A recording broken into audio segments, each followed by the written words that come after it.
ప్రతి party B form ఇస్తుంది, అట్లా నాకు కూడా నిరుద్యోగుల నుంచి బీఫామ్ కావాలని చెప్పేసి నేను కొత్తగా ప్లాన్ చేసిన.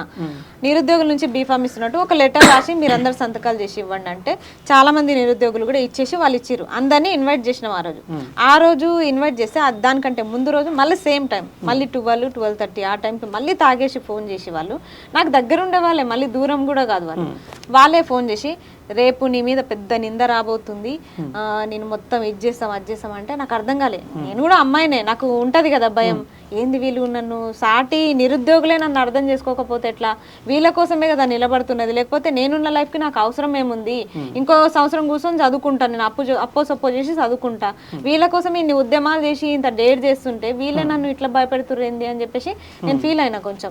అయిన తర్వాత ఇంకా నా పక్కన ఉండే ఇందిరా వీళ్ళంతా కూడా విన్నారు వాళ్ళు ఫోన్ చేసింది. ఇక ఫోన్ తీసుకొని మాట్లాడారు, మీరు ఏం చేయాలనుకుంటారు అంటే ఏం లేదు, నువ్వు మాకు సపోర్ట్ చేయాలి, లేదంటే ఆ అమ్మాయిని ఎంఐఎం అని చెప్పేసి మేము బ్లేమ్ చేస్తాం అన్నారు.